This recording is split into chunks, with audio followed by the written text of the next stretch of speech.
ગુરુનું પૂજન કરીએ ત્યારે કોઈ વ્યક્તિનું પૂજન નથી કરતા, એ તત્વનું આપણે પૂજન કરીએ છીએ. અને શાસ્ત્ર કહે છે ગુરુનો આશ્રય કર્યા વગર જીવ ક્યારે પણ પ્રભુ સુધી પહોંચી શકતો નથી.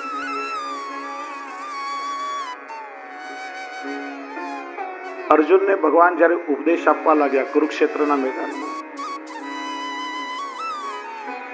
ભગવાને બધો જ પ્રકાર બતાવ્યો છે. યોગ માર્ગ બતાવ્યો, તપ માર્ગ બતાવ્યો, જ્ઞાન માર્ગ બતાવ્યો, કર્મ માર્ગ, યજ્ઞ યાગ ક્રિયાકર્મ બધું જ અર્જુનને સમજાવ્યું. તો શું ભગવાનની એવી ઈચ્છા હતી કે અર્જુન હમણાં યોગમાં બેસી જાય? શું ભગવાનની ઈચ્છા હતી કે અર્જુન અત્યારે યજ્ઞ કરવા માટે બેસી જાય? બધું સમજાવ્યું અર્જુનને. છેવટે કહ્યું તો કર્મ પરાયણ બન. છેવટે ભગવાનને કેવું પડ્યું છે, ત્યાં સુધી પણ ભગવાને આજ્ઞા કરી તું તારો પોતાનો આત્મગુરુ બન, તારી આત્મચેતના જાગૃત કર. ઉદ્ધરે દાત્મનાત્માનમ નાત્માનમ અવસાદે. છતાંય અર્જુનમાં જાગૃતિ ના આવી ત્યારે ભગવાનને કેવું પડ્યું, સર્વ ધર્માન પરિત્યજ્ય મામેકમ શરણમ વ્રજ.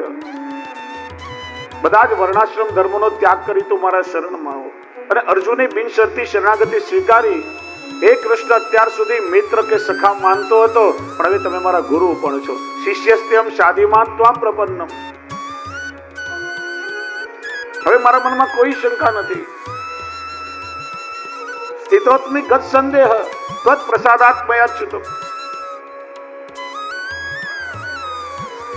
આપના વચનોથી હવે મારા મનમાં કોઈ શંકા નથી રહી.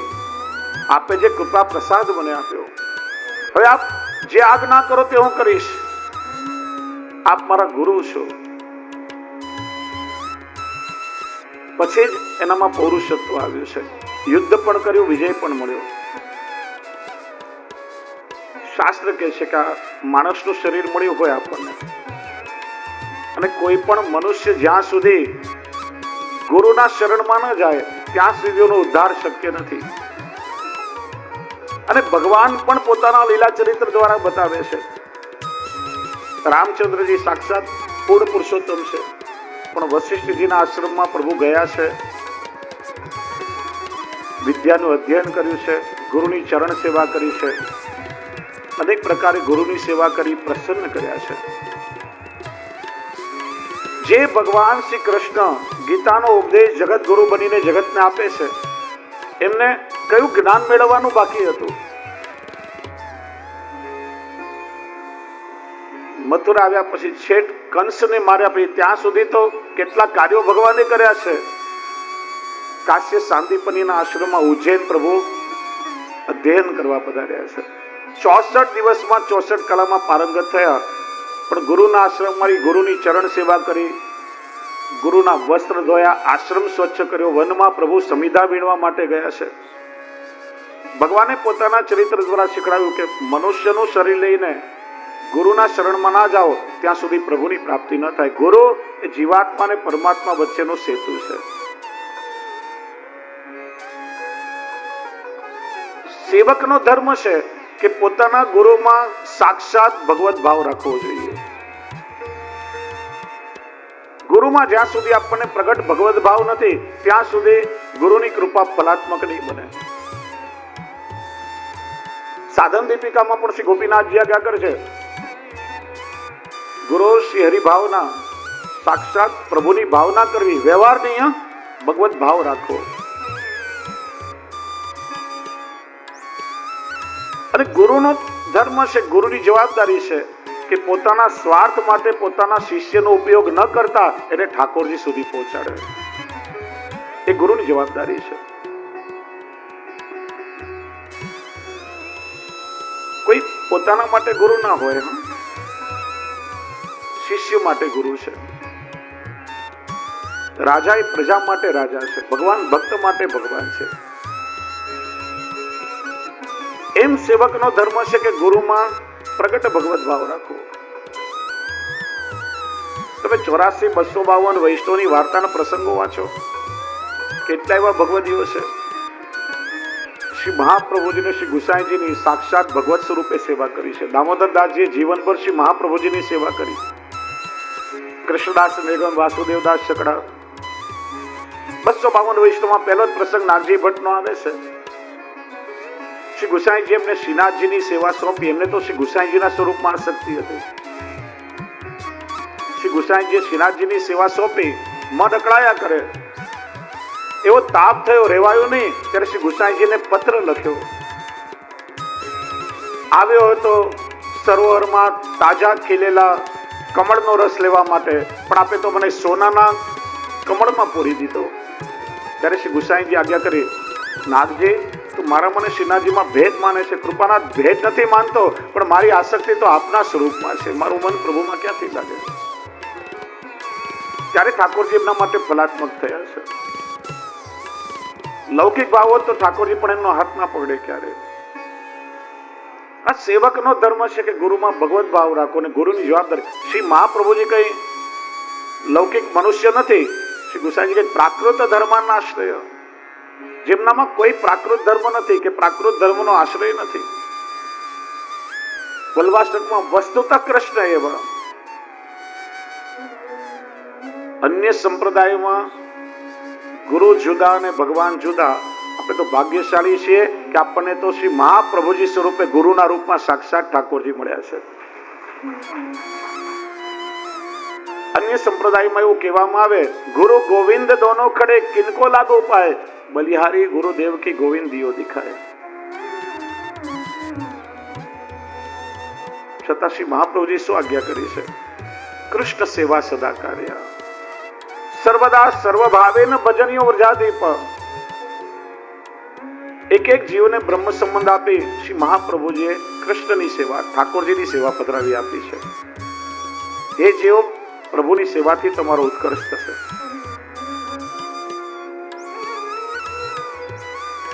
જેનો જેવો અધિકાર, કોઈને નામ સેવા આપી, કોઈને વસ્ત્ર સેવા. જેમને આપના સ્વરૂપમાં આસક્તિ હતી એમને પોતાની સેવામાં રાખ્યા. દરેક જીવના ઉત્કર્ષનો માર્ગ બતાવ્યો શ્રી વલ્લભે. એટલા માટે આપણા બધા જ પુષ્ટિ માર્ગીય વૈષ્ણવના આચાર્ય આપણા ગુરુ શ્રી મહાપ્રભુજી છે. શ્રી વલ્લભ આપણા ગુરુ છે. ભાગ્યશાળી છે કે સ્વયં ઠાકોરજી ગુરુના રૂપમાં મળ્યા છે. બાકી ગુરુ બનવું સહેલું નથી, બહુ મોટી જવાબદારી છે. લૌકિકમાં કબીરજી તો કહે છે, ગલિયન ગલિયન ગુરુ ખડે મેરી કંઠી લો, સ્વર્ગ પડો ચાહે નર્ક પડો પણ રૂપિયા મુझको દો. ગલી ગલી એવા ગુરુ મળી જાય. પણ કોના શરણમાં જવું એ વિવેક આપણી અંદર હોવો જોઈએ. આજ આપણા લોકોની માનસિકતા કેવી છે, જ્યાં લોકોના ટોળા ભેગા થતા હોય, બહુ ભારી ભીડ લાગતી હોય, બહુ જાગ જમાડ હોય. આ બહુ મોટા સંત છે. ગાડરિયા પ્રવાહની જેમ. કાઠિયાવાડી છો બધા, સૌરાષ્ટ્રના ગાડર તો સમજતા જ હશો. ટોળામાં ઘેટા બકરા હોય ગાડર બધા, અને એક ઘેટું માથું ઊંચું કરે એટલે પાછળના બધા ઊંચા કરે. પહેલું ઘેટું ખાડામાં પડે, બધા પડે. આંધળું અનુકરણ આપણે લોકો કરીએ છીએ સમજ્યા વિચાર્યા વગર. ક્યાં જવું ક્યાં ના જવું આ વિવેક આજે આપણામાં નથી. ગાડરિયા પ્રવાહની જેમ જ્યાં ભીડ જોઈ ટોળામાં આપણે ભેગા થઈ ગયા, અને પછી કંઈક દોષ દેખાય એટલે આપણે લોકો ધર્મની નિંદા કરવા લાગીએ છીએ. બહુ મોટો અપરાધ છે. પહેલી વાત તો ગમે ત્યાં જવું નહીં, અને કોઈ દોષ દેખાય તો ધર્મની નિંદાથી બચો, એ બહુ મોટો અપરાધ છે. અન્ય કોઈ ધર્મમાં તમે જુઓ, પોતાના ધર્મની નિંદા કોઈ નહીં કરે. હું તો ખરેખર કોઈ સૌથી મોટા ગદ્દાર હિન્દુઓ જેવા કોઈ નહીં હોય કે આખો દિવસ પોતાના ધર્મની ઘોર ખોદ્યા કરે. પોતાએ શું કરવું, મારો ઉદ્ધાર કઈ રીતે થાય, હું કઈ રીતે પ્રભુ સુધી પહોંચું, એ ચિંતા આપણને નથી. ફલાણા સંતાવા, ઢીકડા સંતાવા, પેલા આ કર્યું, આને આમ કરવું જોઈએ. 24 કલાક એ નિંદા ખોરીને પંચાયતમાંથી આપણે લોકો ઉચાવતા નથી, અને કેવલ મુખરતા દોષના પોટલા બાંધીએ છીએ. પેલી વાત તો વિવેક તમે રાખો, ક્યાં જવું ને ક્યાં ના જવું. દોષ બુદ્ધિ આવે, થોડું અંતર રાખો, પણ ક્યારે નિંદા ના કરો. તમે જેના શરણમાં જાઓ છો એનું કુળ કયું છે, એનું મૂળ કયું છે, એમની પરંપરા કઈ છે. મન કલ્પિતો પોતાની. આજકાલ તો કેટલાય ગુરુઓ મન કલ્પિત પોતાની જાતિ બનીને બેઠા છે, એટલે જ બધી વ્યવસ્થાઓ બગડે છે. ગુરુ ક્યાં પ્રભુજીમાં જ હોઈ શકે, એક સાથે મળવા કલિયુગમાં દુર્લભ છે. અને એટલા માટે આચાર્યની ગાદી પર વર્તમાન આચાર્ય શંકરાચાર્ય કહેવાય. રામાનુજાચાર્યની ગાદી પર વર્તમાન આચાર્ય રામાનુજાચાર્ય છે. દરેક સંપ્રદાયમાં પુષ્ટિ માર્ગમાં વલ્લભાચાર્ય એકમાત્ર શ્રી મહાપ્રભુજી છે. બાકી બધા વલ્લભ કુલ કે વલ્લભ વંશ જ આચાર્ય કહેવાય છે. અમે અમારી ક્ષમતાથી વૈષ્ણવને બ્રહ્મસમન નથી આપતા, પણ શ્રી મહાપ્રભુજીને વિનંતી કરી શ્રી વલ્લભના સ્વરૂપને હૃદયમાં પધરાવી એમના પ્રતિનિધિ સ્વરૂપે આવનાર વૈષ્ણવમાં દામોદરદાસ સરસાણીજીનો ભાવ રાખીને પછી એ જીવને બ્રહ્મસમન થાય છે. એટલા માટે ગુરુદ્વાર કહેવાય છે, ગુરુમુખ છે. આપણા બધાના ગુરુ આચાર્ય તો શ્રી મહાપ્રભુજી સ્વયં છે. એટલા માટે વૈષ્ણવ જેમની પાસેથી બ્રહ્મસમન પ્રાપ્ત થયો એમાં લૌકિક ભાવ ન રાખતા આપણે એમને પ્રગટ શ્રી વલ્લભ સ્વરૂપે આદર કરીએ છીએ. એ આપણો દ્રઢ ભાવ હોવો જોઈએ. અને એટલા માટે આપણે નામ લઈને જયઘોષ નથી કરતા, શ્રી વલ્લભાધીશ કી જેવું કહીએ છીએ, કારણ કે આપણા માટે પ્રગટ શ્રી વલ્લભનું સ્વરૂપ છે. એ ભાવ જ્યારે દ્રઢ થાય ત્યારે એમની કૃપા ફલાત્મક થાય.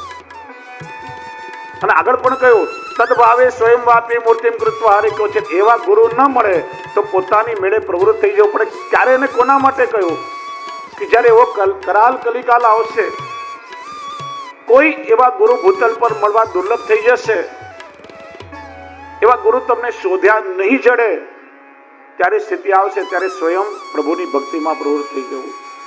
બાકી નહીં તો જ્યાં સુધી પ્રગટ સાક્ષાત ગુરુના શરણમાં તમે ના જો. આજકાલ તો બહુ પ્રચાર ચાલે છે, બ્રહ્મસમન લેવાની જરૂર નથી, ઠાકોરજી પુષ્ટાવાની જરૂર નથી, પોતાની મેળે કરો. અને જીવનો ઉદ્ધાર જ શક્ય નથી. એ પ્રકારે પોતાની મેળે તમે કંઠી બાંધી લો, પોતાની મેળે કરો, જીવનો ઉદ્ધાર. શું આપણામાં એ સામર્થ્ય છે? એ વિવેક રાખવો જોઈએ. એટલા માટે ગુરુ એ સર્વોપરી છે.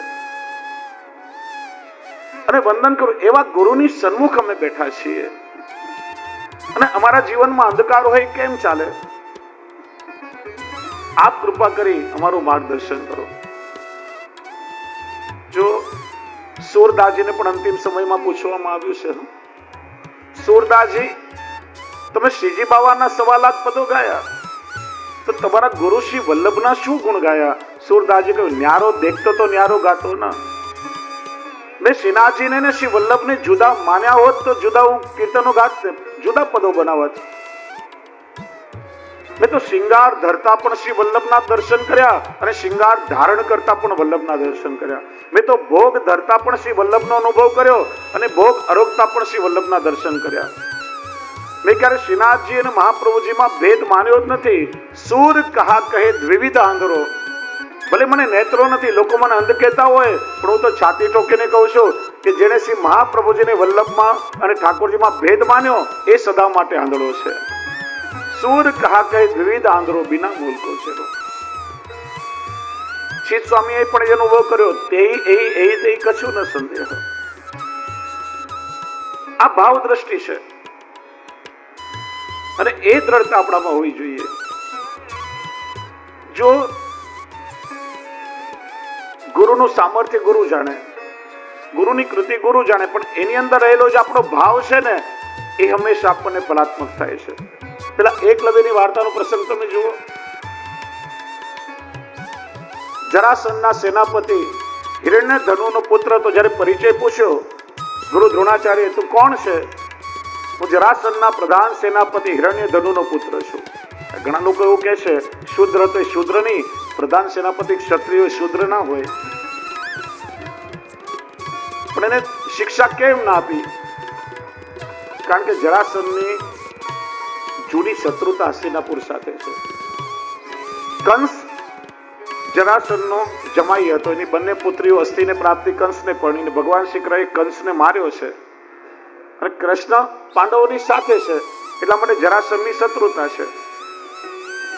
અને હસ્તિનાપુરના ગુરુ દ્રોણાચાર્ય છે, એટલા માટે એને શિક્ષા દીક્ષા નહીં આપી.